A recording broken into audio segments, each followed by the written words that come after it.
let me start again. So, welcome to the third episode of Meet the Stream Team for Dungeon Dojo with my ultra special guest, ActuallyArcane.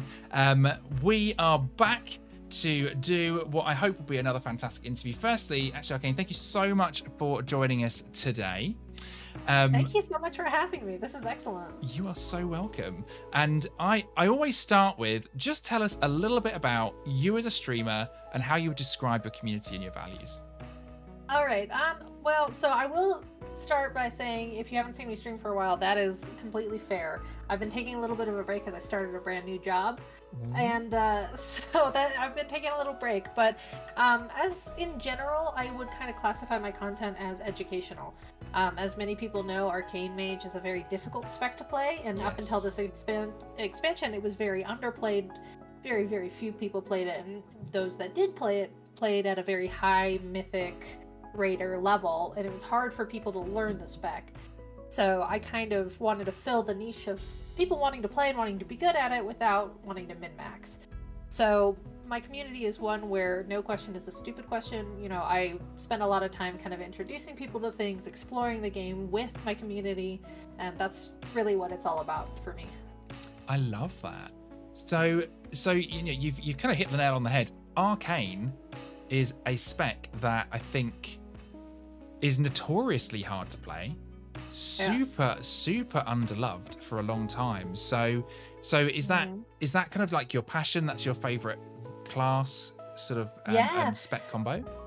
So it's really what got me into streaming, actually, is I was playing World of Warcraft and I was ready to, you know, buy all in on Arcane Mage, and anytime I said, oh, you know, I'm playing a mage, people would say, oh, Frost Mage or a Fire Mage, and I said, no, actually an Arcane Mage.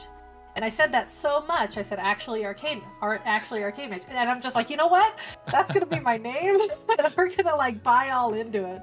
I loved it. I loved the precision. I think it's, you know, a pretty spec as well. It's normally a high reward if you know what you're doing. And it is a challenge for me. I've played other classes that are a little bit easier, more accessible, and I just kind of get bored, you know? In B of A, I had a Demon Hunter alt, and I'd play that when I didn't want to pay attention to anything, because no matter what I did, I was topping DPS charts.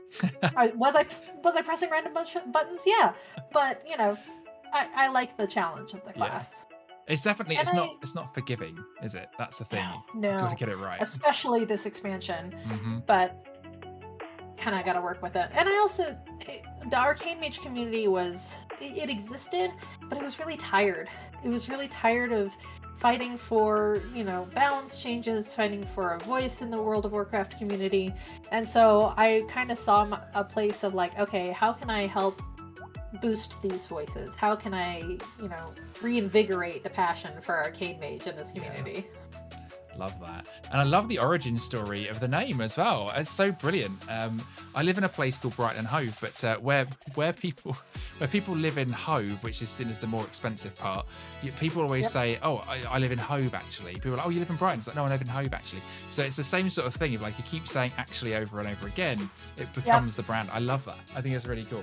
So when did you first get into streaming? You know, what made you mentioned that Arcane Mage and being a part of that community made you take the leap, but when did you first do that, and kind of what draws you into streaming?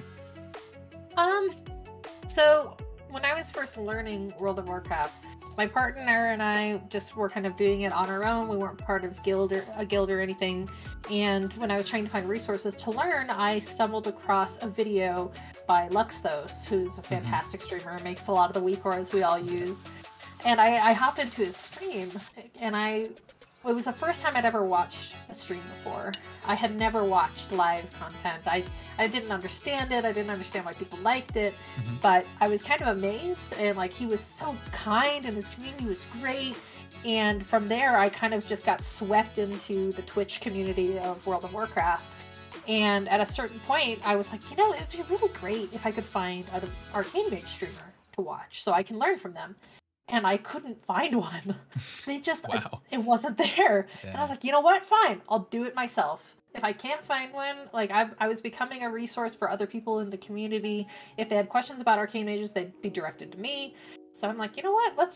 I'll fill this gap of a content creator that I wish I could, see and that I could identify with, I'll just step up into that. So it was probably, I'm trying to remember if I got started before the pandemic. I think I did. I really picked up content creation, while we were all stuck inside, because what else were we gonna do? Absolutely. Lots of that's a common thread, I think, through a lot of stories of like, oh yeah, that time made me try something. Yeah, and you were at home and you wanted to connect with people, and streaming was an excellent way to do that. And now I've got friends from all over the world that I never would have met otherwise. Right? I think that's such an amazing part of it, isn't it? You just gonna meet people, and suddenly like, oh wait a minute, I'm talking to somebody with an accent that probably belongs somewhere in Europe, and now I'm talking to somebody with an accent that belongs somewhere probably in the US or Canada, and then you're like, oh, suddenly I'm in England, and now I'm in Australia or Sydney. It's like it's absolutely fantastic, and you kind of forget the global boundaries when I think when you're in the streaming space sometimes, which is great. It's how it should be. So absolutely. So have you? So is Warcraft like Warcraft the game you stream, or do you dip your toes in elsewhere? Are there any other kind of like secret games, secret passions? Diablo 3 has been my like. If I'm not playing WoW and I want to be playing a game with friends, that has been what I've gotten into. I was actually playing that just before I hopped on. I haven't really streamed that. Maybe I should. I don't know. I guess there's like a new season, so it would be the time. But let's see. I'm trying to think if I've streamed any other games. I don't really know. I think it's mainly been World of Warcraft. Actually, no. There was a time that I brought my sister on to my stream. Yeah. And we played Reckoning, Kingdoms of Amalur Reckoning. It's a older game, but it's one of our favorites, and they rebooted it. So I brought my sister on, and like we went through it together. I think there's like 3 people that stream in that game category on Twitch. But I love that. It's so niche. It's definitely not a good way to grow the community, but it was fun. I think that's fun though sometimes, isn't it, to play those kind of like really niche games and see if anyone turns up, because sometimes you introduce people to something new. So exactly, I'm like, it was one of my favorite games, and people were like, wow, this is gorgeous, why have I never heard about it? I'm like, exactly. So now you know. Yes, welcome. So Diablo 4 on your radar?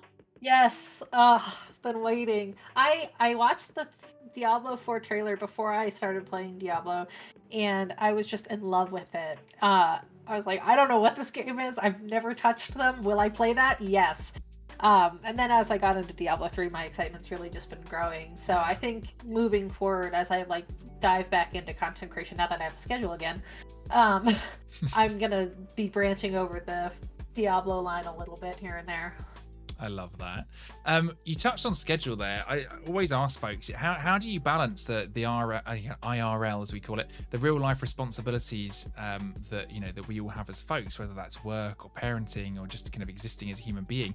How do you balance all of that stuff with your stream schedule?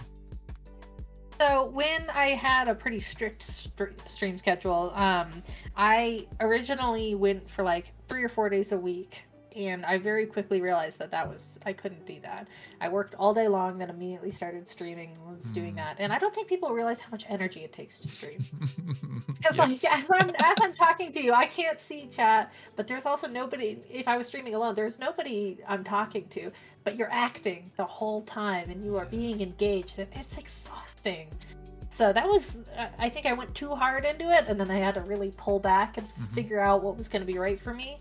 And it's a battle I still have, is do I make a schedule and force myself to do it, or do I just stream when I feel like it? I don't know if I've found really the happy medium for me, but I think the hardest and best part is just, you got to hit that go live button. Yeah. After you hit the go live button, things kind of just, suddenly it's been 3 hours, and you've been streaming that whole time. But the anxiety and the lead up to that is the hardest part for me. So it's a balance I'm still trying to find.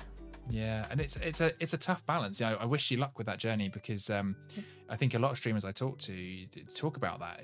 The challenges. Sometimes you can stream more, sometimes you can stream less. Sometimes you want to be streaming, but you have to kind of like cut back and take a moment for yourself. And it's a difficult balance to find.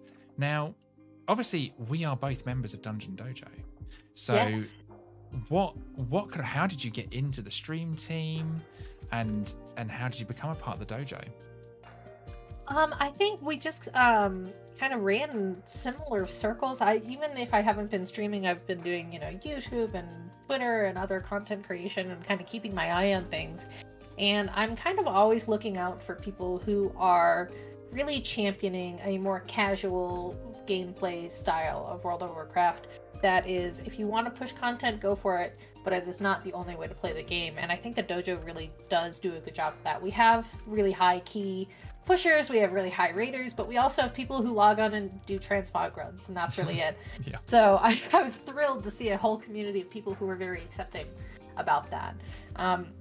Kind of in the Dragonflight hype is when I met a lot of people in the dojo, as we were all kind of sharing similar content, and we were lucky, a lot of us were lucky enough to get beta keys, and so it was the wave of get everybody back to the game, and I almost just kind of accidentally fell into it, which I'm very lucky to have had that happen, and I'm still meeting people every day, so it's really great. Yeah, and it's great to be in a team, like you say, that is so kind of focused on, everyone can play the game, everyone can play the game at the level they want to play, and if people want to get to that next level or take that next step up, then that team is there to help you do that without judgment. I think, and there's resources. I'm part of the dungeon guide, so if you are wanting to get into dungeons for the first time and you don't know how they work, there's a whole team of people that's ready to kind of walk you through it and answer your questions, because I feel like pugging, especially right now for some reason, if you make a mistake, it's done. Yeah. And that's not a good learning environment. That's not welcoming. So I think it's really important to create a community of people who's willing to let you learn. Absolutely. And it's interesting. Talk to me a little bit more about that, because obviously we all have these tough experiences of pugging, and I agree. I think sometimes you go into a pug and you might not quite get a boss or something halfway through a key, and somebody will leave, and you're like, yeah, well, wait a minute, we only died once. So what's your experience of pugging been, and how do you find it? So when I first started to play, I actually only started playing in Battle for Azeroth, so I'm still fairly new to the game. But I played Arcane Mage, and I decided I wanted to get KSM, and of course that I was trying to pug some keys. And people would kick me from the key as soon as they saw I was an Arcane Mage. Arcane ? And I'd say yes, and I would get kicked. And that happened with surprising regularity. And I just had some really toxic experiences. I mean, I would not go into the dungeon under rot, actually. I still won't, because some of my worst pugging experiences were in there. People are just mean, and it was like, we're all trying. What's happening here? So for most of Shadowlands, actually, I didn't pug at all. I was so I don't want to hear it. I know I'm an Arcane Mage. I am going to do my best. I will beat you in DPS, but if you don't give me the chance, but I just wouldn't try it. Season 4, we were all kind of tired in Shadowlands. We were hoping for some new content. We were confused about the story, and a friend of mine in the guild was like, you know what, let's just go. He didn't even give me a chance. He invited me to the group, and we listed us for a key. I was like, okay, but it went pretty well. So I've slowly been getting back into pugging, and I think it's just really being selective about, what you join, and then trying to run as many community keys as possible, which for people without a guild is really hard. So I hope that the WoW community continues to kind of grow and be more accommodating of a single wipe, as you might say. Yeah. And I think places like the dojo provide a little space for that, don't they? It's almost like, we need to more people need to accept that, you're signing as you join the dojo kind of a bit of a social contract of its own, in its own way, in a way, because you're saying, I am going to be helpful. I am not going to freak out if someone doesn't make the perfect pull or take the wrong route or whatever. And rather than just interrupt something, exactly, rather than be angry about it, just be kind of like, oh, yeah, there's also this other route you could take. Think about it next time. Let's crack on. Let's try again. And especially entering into the higher keys for the first time, I remember having to almost relearn my class, relearning all of the utility I had, learning more about the AoE I could do, because raiding and Mythic Plus are totally different contents, and sometimes you have to play your class totally differently, and you might not even know you have a button that is hugely useful and really necessary for a certain pack, and you need people that are willing to talk to you and help you out with that. Absolutely. Yeah, like Binding Shot for a hunter never comes out in anything but Mythic Plus. It's you know, it's like, again, you have to suddenly go, oh wait, yeah, and then like defensives and damage reductions, so you don't always use those things. So, and especially once you get high enough gear that you're like coasting, and then you hop into a higher key and you're like, oh. Yeah. Oh, so okay. Yeah, I love that feeling of like, oh wait, I'm not amazing. I've just been doing the wrong level of content for where I'm at gear wise. Yeah. It's a that's always shock. Hard. So what's been kind of like the best thing about streaming for you? What's kind of really given you joy when you've been in the streaming space? The best thing is that sometimes I will post in like a random Discord, or I'll join, you know, a Discord in the Pug, and people are like, "Are you actually Arcane?" I'm like, "Yeah, you're the reason I play Arcane Mage," and like I love that. Like I have had just people be like, "Thank you so much. Like, you know, your guide showed me that it was possible, and everyone told me I shouldn't do it, but I've been playing it for a year because of you," and like. That is just the sweetest thing, because, you know, I kind of like, we make content, we put it out into a vacuum, and the only time we know if people really identify with it is if they comment, but like those little moments of just like, oh, thank you for, you know, showing me how to do that, or, you know, I was in a queue with you and now I've got KSM. It's like, I love seeing those little moments of like reconnection. Yeah. This is something I never would have thought when I logged into the game for the first time. It's so special as well, isn't it? Those little community connection moments where you kind of suddenly go, oh wait, you know, I've made a difference to somebody. If it was just one person, it's like, oh wow, okay, cool. That's what keeps you going. What's been really tough about it? There's a lot of expectations around content creation. You know, there is the expectation about have a schedule. You know, not only just make content, you know, stream, but also have a YouTube channel, have a TikTok, have an Instagram, have a Twitter, and be always up on that and share the latest WoW news. And if you do all those things, it's a full-time job. Yeah. Like it's hard, and you have to have a lot of different skills. You know, I happen to be a digital artist, so like I was able to make a lot of my own stuff, but I still had to learn video editing and Photoshop at a new level. And it's not just you put the camera on and you're good to go. You know, you also have to learn how to make your content and your voice engaging.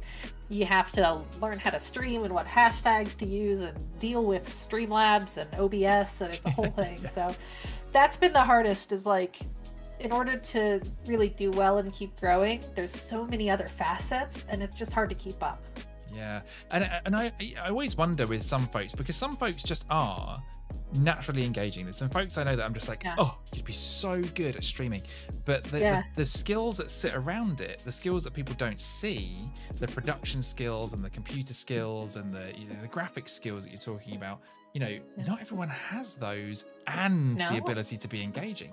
So it's really tough. You can be the most engaging person in the world, but if you can't set up Streamlabs and figure out that every time you do a Windows update, your mic channels change, you know, you're like, that's it. It's game over for you. So, well, not only that, your stream has to look nice and all of these things. And if you can't make it yourself, it's expensive. It really is expensive to get good quality stuff and consistently keep it updated. And I think a lot of people, when they start streaming, they do think, oh, I can just click the button and I'll get followers, but that's not how it works.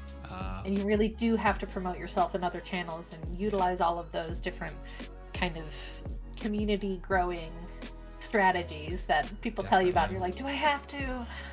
Oh God, yeah, I remember having the do I have to moment in particular with TikTok when it came along. I was like, oh God, not another social media platform. And I was like, oh, maybe it's just niche, like it's for younger people, you know, especially in my 40s. Tell myself that all the time. It's like, it's not for me. And then I'm like, what is going on here? And then you sort of start looking at it and you're like, okay, there is I should actually be putting content in this space. But it's a lot, isn't it? You know, you have to keep on top of, like you say, all the things, the Twitter, the Insta, the TikTok, and different things for different orientations. I remember my anger that TikTok, I was like, please, can you just hold it? Yeah. Why is it vertical? I know. And I help the wonderful streamer Hottie Chicken, who a lot of us know. I love her so much. She's wonderful, right? I've been honored to help her with a lot of different editing and different things like that. And I remember we were kind of going over marketing plans as she was trying to grow, and I was like, have you thought about having a TikTok? And she goes, I don't want to. Sorry, but I think it's a good idea. People would love you. And she's like, are you sure? Are you sure? I'm like, unfortunately, yeah. Yeah. And sure enough, people were very happy to see her on there, but it was just another thing to do. It was hard. Yeah, it is tough. And talk to us a little bit about that. So obviously, you know, that's kind of how I became aware of your content. It's through Haughty Chicken Stream and some shout outs and raids and things. How has that kind of relationship sort of formed, and how does that kind of to benefit you both? So she randomly popped into my stream one day. I saw a chat pop up with a little partner tick, and I was like, oh, who's that? You know, I had never heard of her before, but she was lovely to chat with, and then I went to go see her stream, and I was like, oh my gosh, it's an older woman gamer in Australia, and she's killing it, and I just kind of started becoming more active in her chat. And I think at some point she asked if anybody knew how to edit an emote or something, and I volunteered. And then from there, it was just like, we were super fast friends. We're still very good friends. We connect on, you know, a personal level, and it's been wonderful to have that friendship. And as she started to grow, as I started to grow, we really kind of just started to bounce ideas off each other. And no matter how big of a streamer you are, you have those moments where you're like, can I do this? And I think, normally about 5 minutes before you go live. Exactly, right when you're about to push live, or right after you accept, you know, some cool opportunity, you're like, do I deserve that? And so, you know, I was lucky enough to have her as a support for me, and then I you know, provided that support back to her. And I think a lot of it is just our genuine friendship, and we just enjoy playing games and talking. And so anytime that she needs anything, I will drop what I'm doing and help out, and I know she'd do the same for me. So, and her community was just wonderful. I mean, I found that community in a time where I was having a hard time, like, navigating the min-max mythic raid expectations, and then her community was so calm and chill, and really just fell into my kind of community guideline of play your game your way, and she really fell into that. So our communities had a lot of overlap. Yeah, I can see that actually in terms of kind of both the types of content on both sides of that, and those two communities. There's definitely huge overlap, and I love that where people are giving that message of, you know, you can be a more mature person in the gaming space. You can, you know, you can be successful, and you can play the game your way. That's I think a really important message for me. So, what tips would you have for someone that's thinking about streaming or trying out this wild ride that is the Stream Fest that we're living day to day?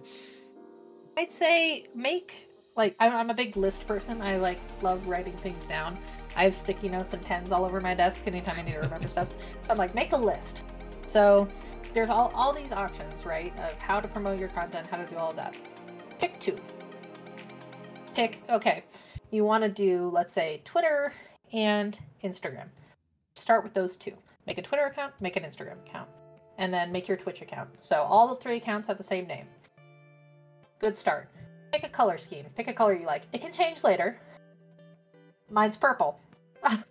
You know, and the shade of purple's changed, but I went with that. So really pick your basics. Pick your name, your color, and then kind of the purpose of your stream. Are you trying to get people to just watch you because you think you're great? I mean, sure, but you might have a hard time growing your community. Do you want to be educational? Do you want to be like a soft landing spot, a really chill vibe? Do you want to be a competitive streamer? And then look at other people who do that kind of content. See the types of things that they do, that they put attention and time into. And don't copy it. Don't, you know, ask them to promote you or anything like that.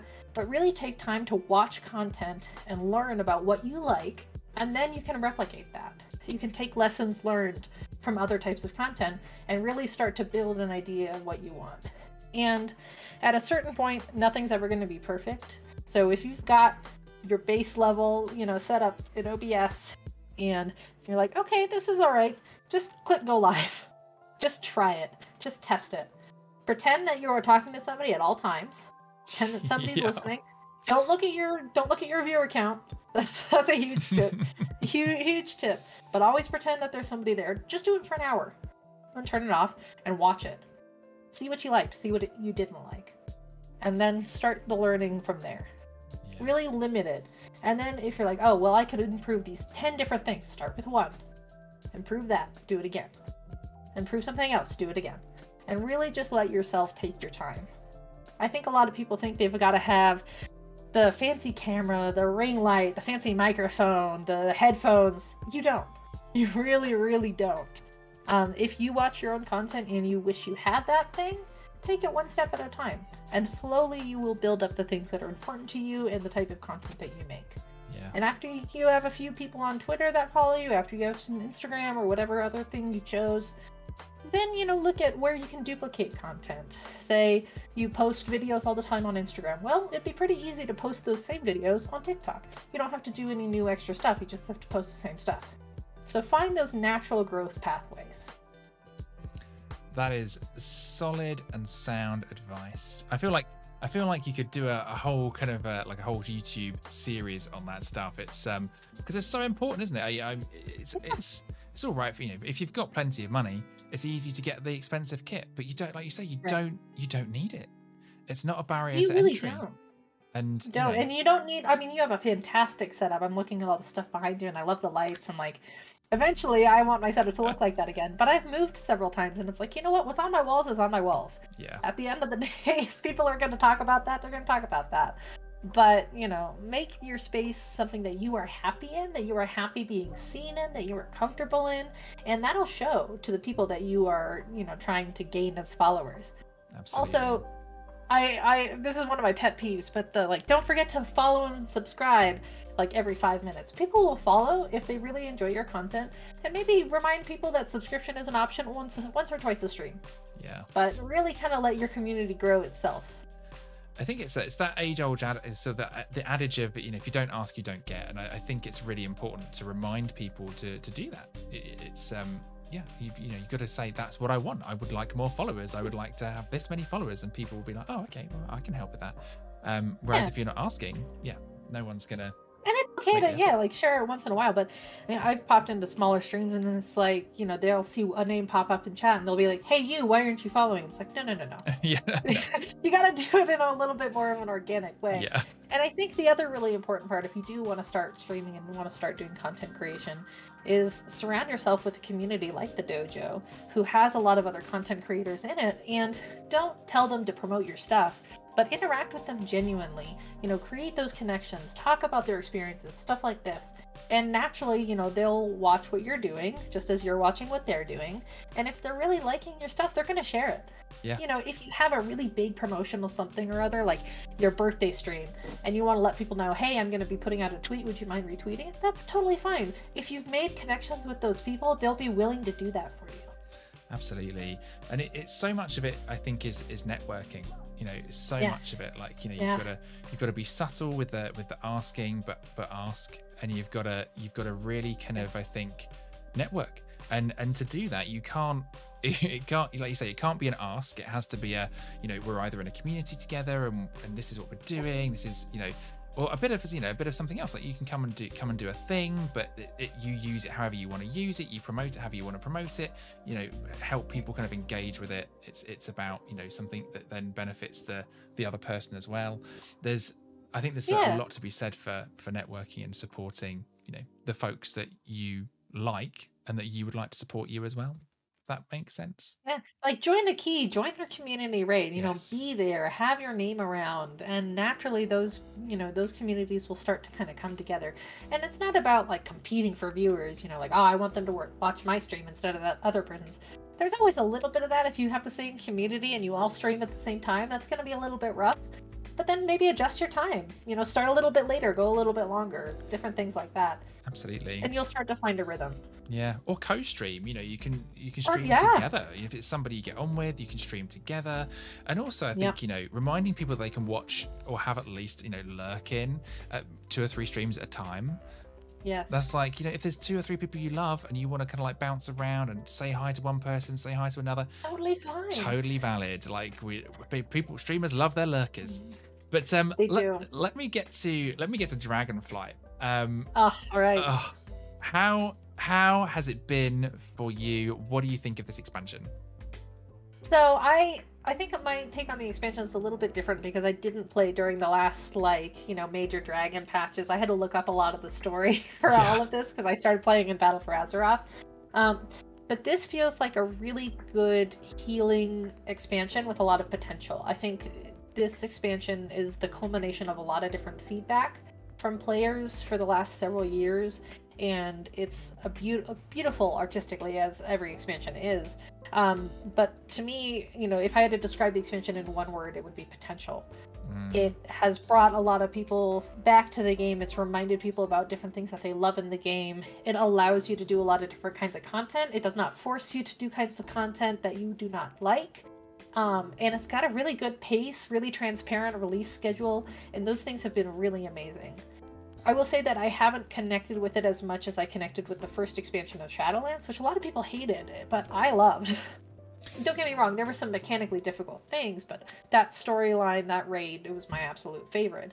And so it's not quite at that level for me, but I understand that, game mechanics wise and gameplay wise, this is in a much better place. Yeah. It's an interesting expansion, isn't it? And I love the point you made around potential. It does feel like there's that kind of almost return to or new thinking around, let's make more fun stuff. Let's make it fun. Yes. Let's give it potential to go places, but places that we all want to go, rather than a core of the community that might be interested in a particular type of content.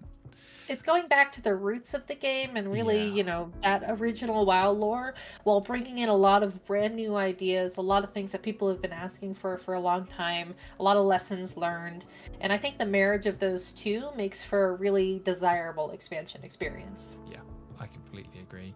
So where do you think we're headed next? Obviously, we've had some clues, some pointers, but where do you see the story going?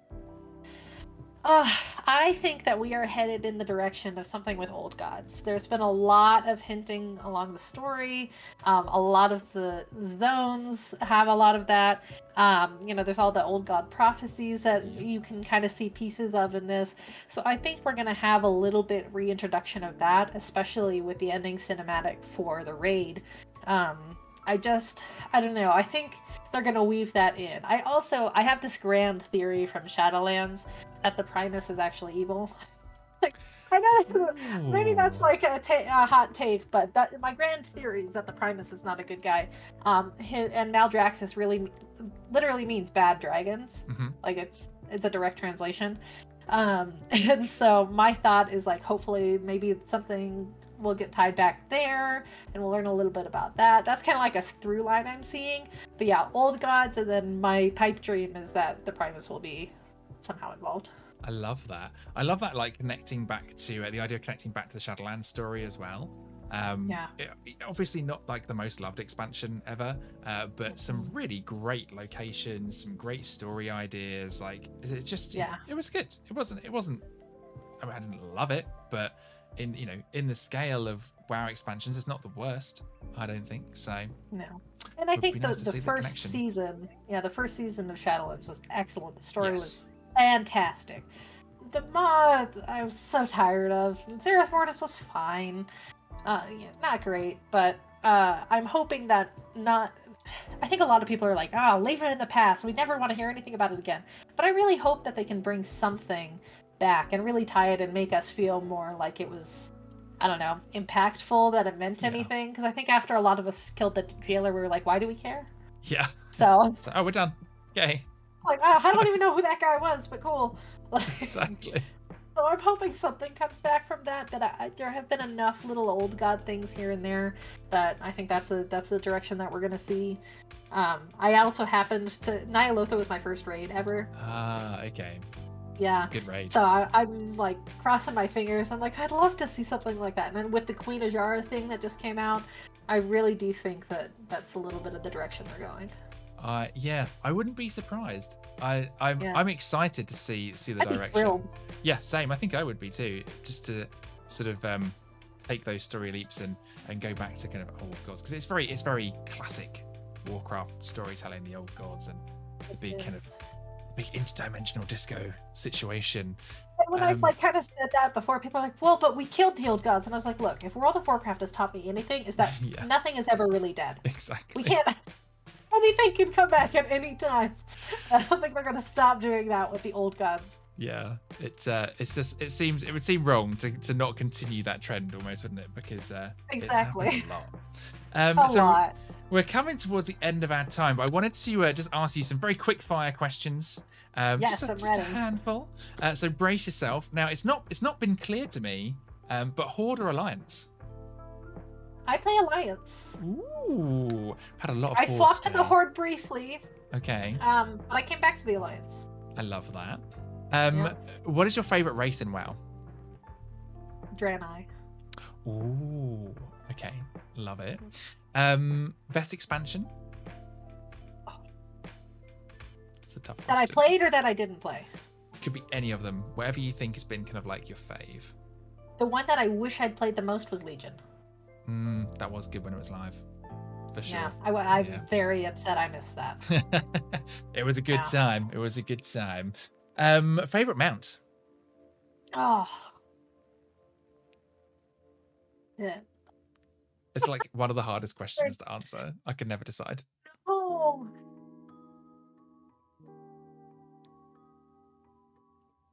I think the AOTC mount from N'Zoth. Oh, yeah. That purple. That was the first time I ever felt really proud and saw something that I never thought I'd get in the game. And every time I see it, it makes me happy. Yeah, it is cool. It's nice. It's nice when it's attached to an achievement, because then it's like the achievement and the mount combined. Plus, it's a purple dragon. You can't go wrong. Yeah, exactly. It's like a purple. It's got the mount. It's got like a big seat on the top as well, hasn't it?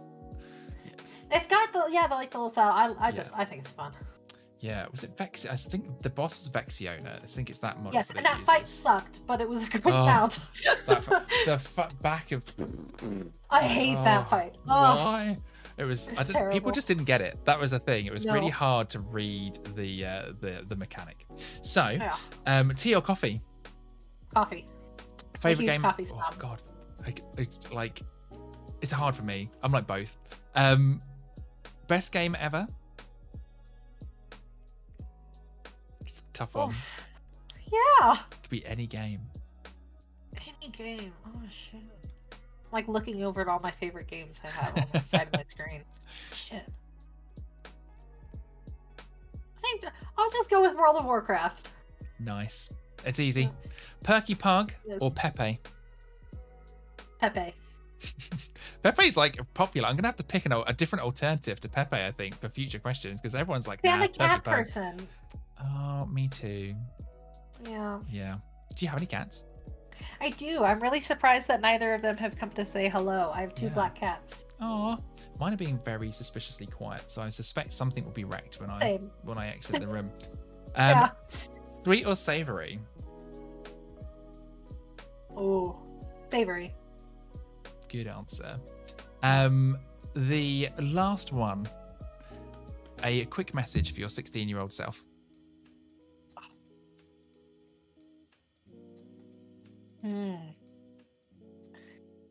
Little bit of context. When I was 16 years old, I was leading a protest movement.